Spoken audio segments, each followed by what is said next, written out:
Hey everybody, it's Mr. N here, and today we are going to talk about implicit differentiation. All right, what the heck is implicit differentiation? Just real quick, this is 3.6 in the 6th edition, and then 3.5 in the 9th edition. Well, let's first start with what we know. Everything that we've been doing so far has been explicit differentiation. So I have over here y as a function of x. Okay, so what does that mean? That means I have y equals, say, 2x to the 4th power. Y prime, you can take this derivative, and you would get 8x to the 3rd power. That's explicit differentiation, where you've got y on one side, which is your f of x, and the other side of the equation is all in terms of x. Okay, so you've been able to differentiate those.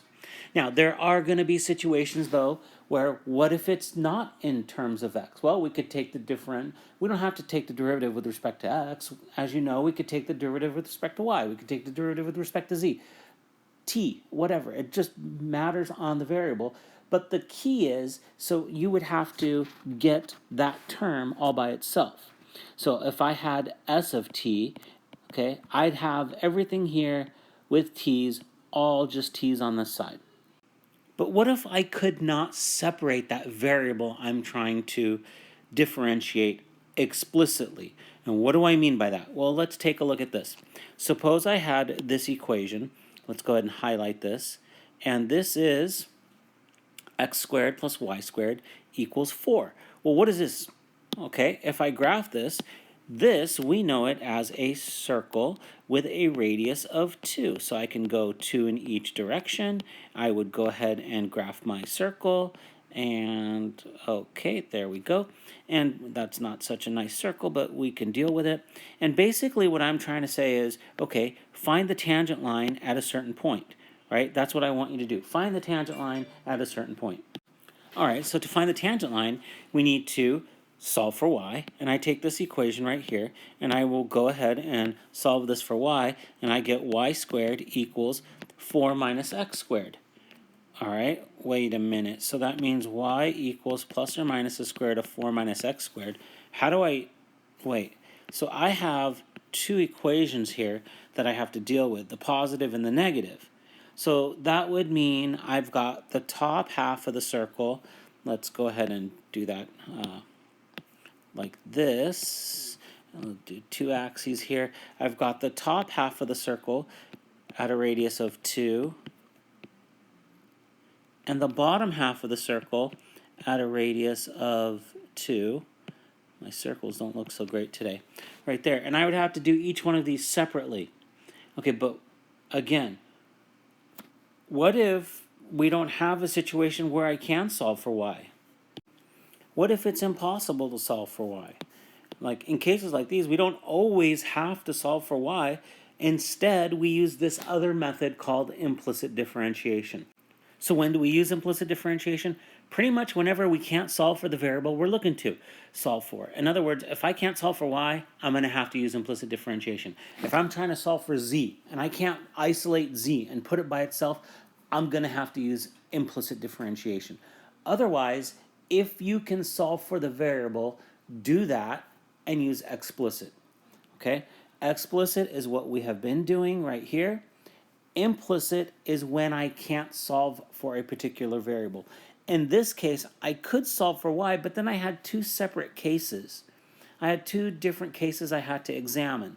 So instead of having two different cases, I can just go through and I can do this one with a method called implicit differentiation. And let's take a look at what we do and how we do implicit differentiation. First of all, implicit D, what we do is we will differentiate both sides of the equation with respect to x. So if I want to find dy dx of this, I would take the derivative with respect to x of this side and the derivative with respect to x of that side. Okay, so that means if I say derivative with respect to x of this equation, derivative with respect to x of that equation, well, this one, what's the derivative of a constant? That's going to be 0. Over here, the chain rule and your rules of differentiation allow you to distribute this. So I'm going to say the derivative with respect to x of x squared plus the derivative with respect to x of y squared. Apply the chain rule as needed. Over here, let's see what happens, and I will break each of these down for you. First of all, suppose you had the derivative with respect to x of y squared. That's just this derivative, 2y dy dx. Notice I'm always going to put the derivative right after it. Over here, the derivative with respect to x squared is 2x. But no, look, I took the derivative of x with respect to x. What happens to this? It reduces out. Over here, the derivative of a constant is 0. Let me recap that again. I had this equation. Oops, I hate when this thing goes to the wrong item. I had this equation, x squared plus y squared equals 4. I took the derivative with respect to x of x squared. I took the derivative with respect to x, the derivative with respect to x of y squared equals, I took the derivative with respect to x of the 4. Okay, you're always taking the derivative with respect to x.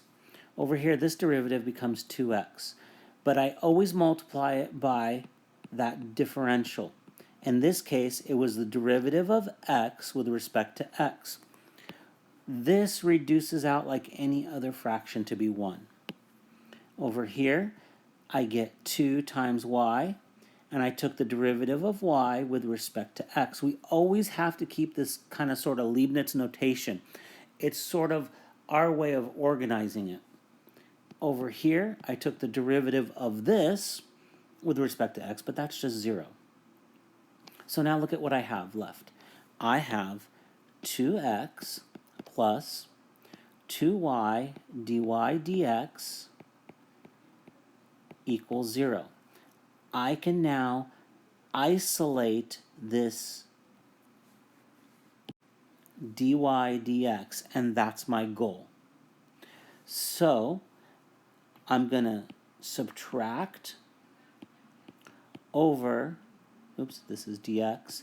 I'm going to subtract over this guy, so that's 2x, and then I'm going to divide by 2y, and that'll give me negative 2x over positive 2y. These reduce out, so I'll have negative x over y as my solution.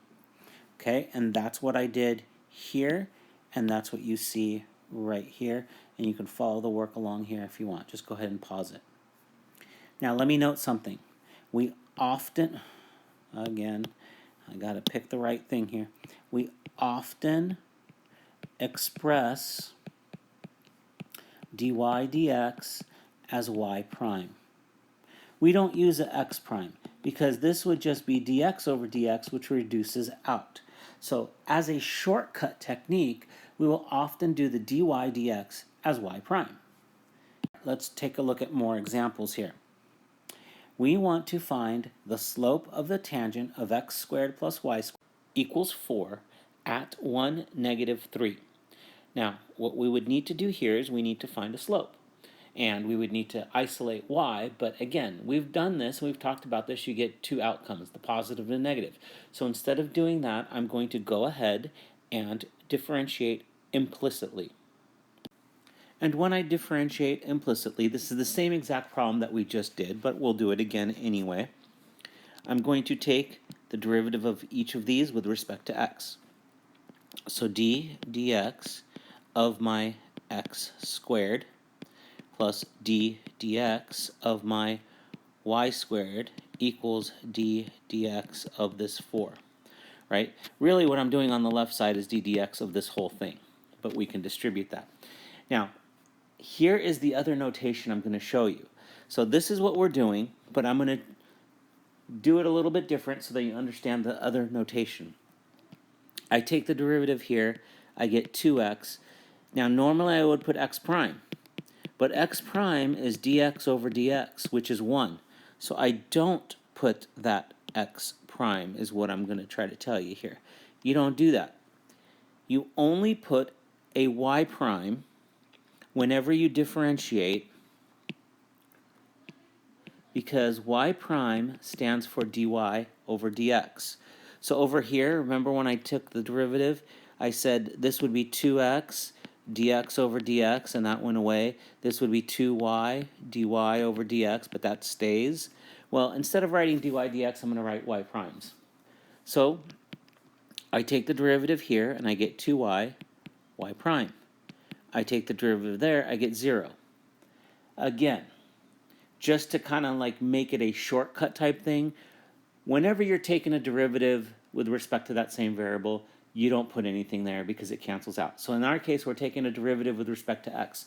So if I take a derivative of x with respect to x, that's 1. If I take a derivative of y with respect to x, that's y prime. So right here, derivative of x with respect to x. So I just put 2x. Derivative of y with respect to x, I'm going to put 2y, but then I'll put that y prime. Here, it's a constant, so that's 0. Now I'm going to go ahead and solve for this y prime.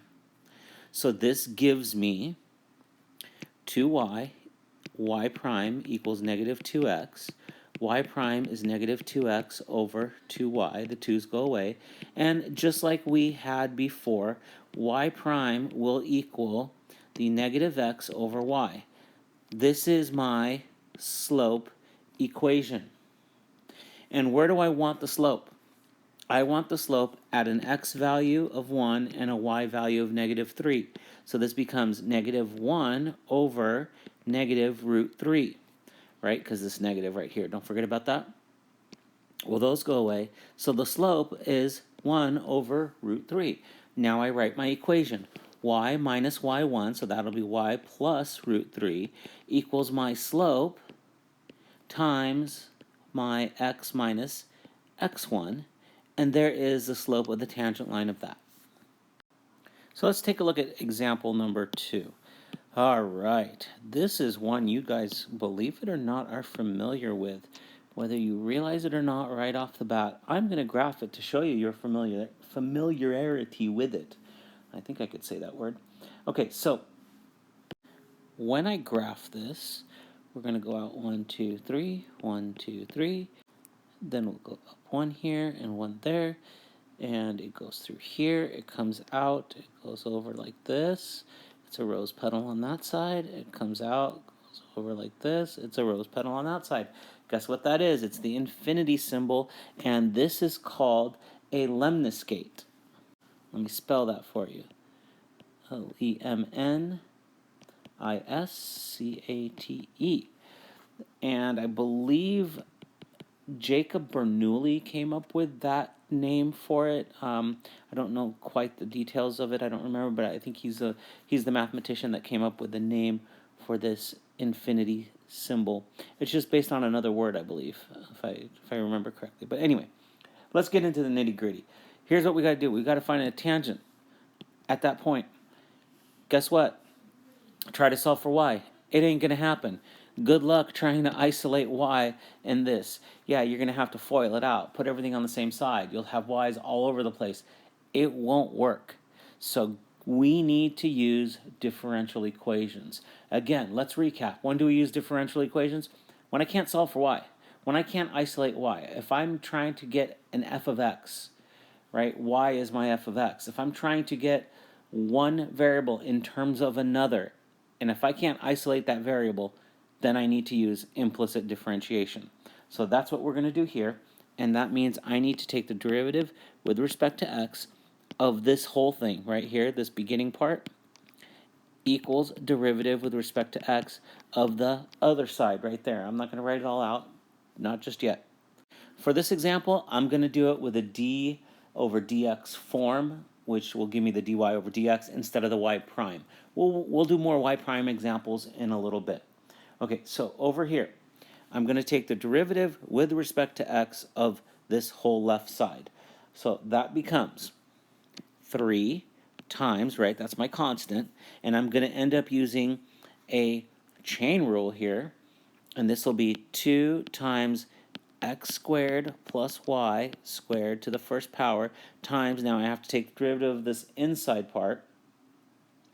So this will give me 2x, right, dx over dx, which I don't write, plus 2y dy over dx, just like that, equals.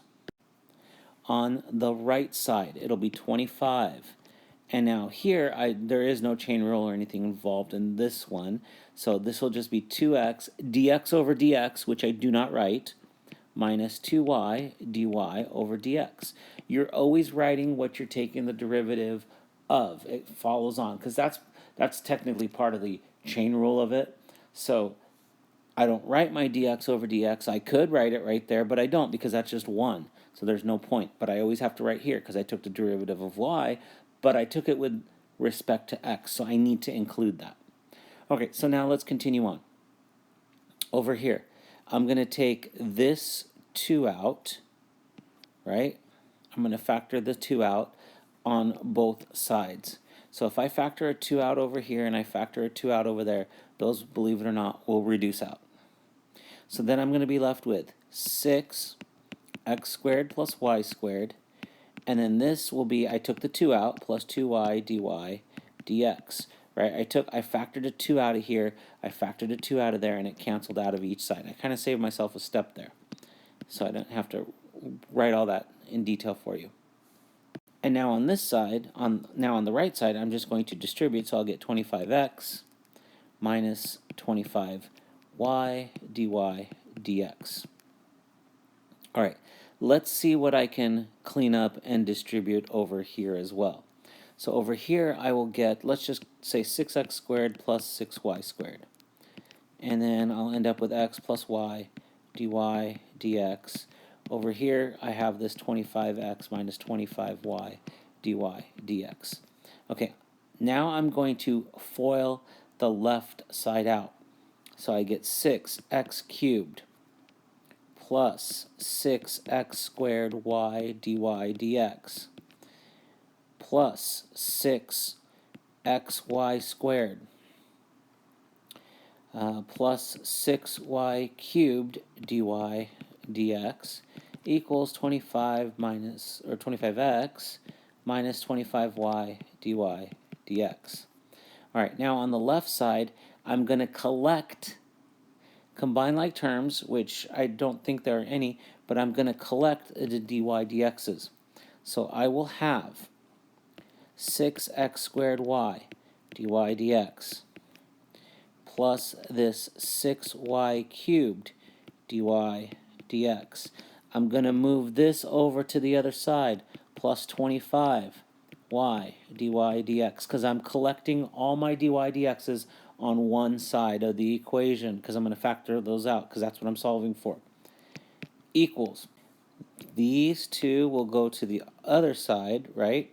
So I'll move these over to the other side, and with this 25x. So on the right side, I will have negative 6x cubed minus 6x squared y minus the 25, plus the 25x. Okay, take out the dy dx that they have in common, and I'm left with 6x squared y plus 6y cubed plus 25y equals negative 6x cubed minus 6x squared y plus 25. Solve for this, so dy dx, and that's my slope, by the way, equals this 6x cubed minus 6x squared y plus 25x, sorry, there was an x there, all over this stuff that I'm dividing to the other side. 6x squared y, this stuff right here, plus 6y cubed plus 25y. And that's my slope. Guess what I got to do with that slope? I got to plug in the point right here, 2, 1. So plug this point in. And to save you the math and the space, I went ahead and then did that. So at 2, 1, I plug it in, I'll end up with negative 48 minus 12 plus 50 all over 24 plus 6 plus 25, and that becomes negative 2 over 11. That's my slope. Y minus y1 equals negative 2 over 11, x minus x1. This is the tangent line to this graph right here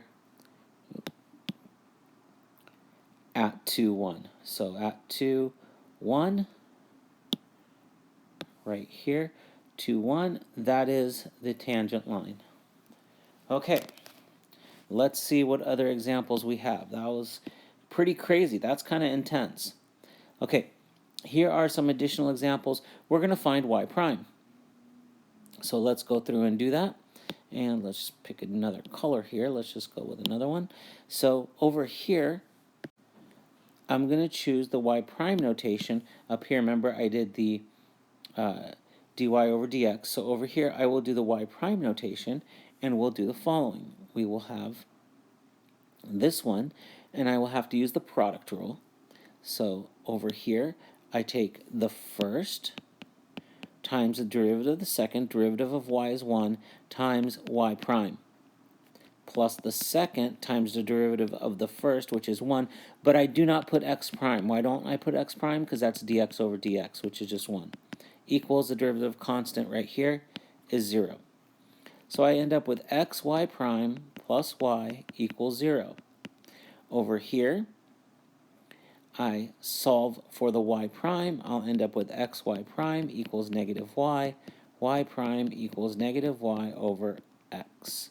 So I differentiated implicitly. But then you say, okay, Mr. N, hey, can't I have just done this one explicitly? Well, you sure could have. Watch, I'll show you. Look. If you chose to solve for y, now take y prime, right? This is x to the negative 1. You'll get negative 1 x to the negative 2, which y prime would be 1 over x squared. How is that the same answer? Well, what do I know that y is? Look, you told me y is 1 right here. You told me y is 1 over x. Y prime. Let's plug it in. Let's use the same color over here that I did. I don't know why this eraser is doing that, but okay. All right, so let's go ahead and do that. And we said y prime equals, well, let's substitute what this is. You told me y was 1 over x. 1 over x, right here. Over x. Guess what you get? Negative 1 over x squared. I forgot the negative right there. There is a negative. Sorry. So it's the same exact answer. Okay, but look at number 2. There is no way you can isolate that y to do this. There's just no way. So we will do it with implicit differentiation. All right, let me pick a different color here. I'm always stalling because I'm picking these colors. All right, over here, so let's take a look at this. So we have x squared minus xy plus y squared equals 0. We need to find y prime, and I'm going to do it with the y prime technique again instead of the dy dx. So starting here, taking the derivative of this, I get 2x, and I don't write the x prime, remember, because that's dx over dx, which is 1, right? If I'm taking derivative of x with respect to x, I'll take that, and I'll put an x prime. Y with respect to x, I put a y prime, but we're not going to do the x primes because they become 1. They reduce out. Minus. Over here, I need a product rule. First times the derivative of the second, which would be the derivative of y, and that would be just 1, but I need a y prime, plus the second times the derivative of the first, which is 1, and I don't write x prime, plus the derivative of this guy, which would be 2y y prime equals 0. The derivative of a constant is 0. The derivative of 0 is 0. So now let's distribute over here. 2x minus xy prime minus y plus 2y y prime equals 0. Collect the y primes on the same side. That would give me negative x y prime plus 2y y prime. And then I'm going to put all these on the other side. So that would give me negative 2x plus the y. And now solve for y prime by factoring it out. So I get negative x plus 2y equals negative 2x plus y. So y prime would be this negative 2x plus y, divide this over, divided by negative x plus 2y. Okay, often you guys will do steps a little bit differently than I do, and that's okay, that's fine. But then you will get like the opposite answer of what I got by like factoring out a negative, say. So like for example, if I factor out a negative on the top over here, I would end up with negative, and I'd have 2x minus y. If I factor out a negative on the bottom over here, I'd get a negative x minus 2y. So this answer would be 2x minus y over x minus 2y. Well, these are the same exact answers, right? It's just one has a negative factored out. And so it just ends up being the same thing, even though it may not appear to be right away. Okay, taking a look at the next one. Let's try this next one now as well. I've got 5y squared plus sine y equals x squared. Okay, so taking the derivative here, I'll get 10y prime plus the cosine of y prime equals 2x. I don't write x prime. Okay, factor out the y primes. You'll get 10y plus cosine y equals 2x. So y prime ends up being 2x over 10y plus your cosine y. And all done there. All right, moving on. Let's take a look at, we have our last example right here. And then we're going to do a few more examples in class, of course, as we always do. All right, let's take a look at what we got. Let me go to my color wheel and pick a color. And looking at this problem, it says find the tangent at 4, 0 to this equation. I did all the ones above with y prime. Let's go back to the other notation, the dy dx notation. Okay, so starting with this, finding a tangent means I need to find a slope. Finding a slope means I have to take the derivative. So that means over here, 4 times 7, 28, y to the third, dy dx. Plus, over here, I need a product rule. This will be first times derivative of the second. Derivative of y is just 1, dy dx, plus the second, y times the derivative of the first, which would be 3x squared. Dx over dx, but remember, I don't put dx over dx because it's 1. Plus, over here, the derivative of this is 1 dx over dx, but I don't do that, equals, and then derivative of 4 is 0. Derivative of a constant is 0. So cleaning this up and collecting all the dy dx's on the same side, which is pretty much these two terms, I'll get 28 y cubed dy dx plus x cubed dy dx equals, bring these over, this will be negative 3yx squared minus 1. And taking out a dy dx, I'll be left with 28y cubed plus x cubed equals negative 3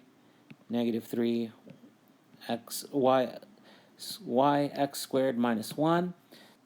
Solving this for dy, oops, I don't know what happened there. Let's go back to this. Solving this for dy dx would yield negative 3yx squared minus 1 all over 28y cubed plus x cubed. Now, I need this at the point 4, 0. So I put in 4 for the x, 0 for the y. So I'll end up with negative 3 times y, which is 0, times 4 squared minus 1, all over 28, y, which is 0, cubed, plus x to the third, and that yields negative 1 over 64. And that is my slope. So now I can use that slope and finish writing the equation, and that would be y minus y1, which is 0, right? Then negative 1/64, x minus x1.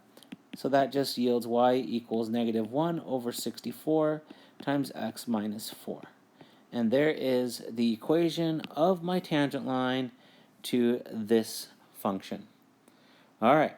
Hopefully implicit differentiation wasn't too bad. It does take quite a bit of practice. And let me remind you guys something. Don't forget the derivative of a constant is 0. Often I see you guys keep this number down here. Derivative of a constant is 0. So, thanks for watching. Hit that like and subscribe button, and I'll see you guys in the next video.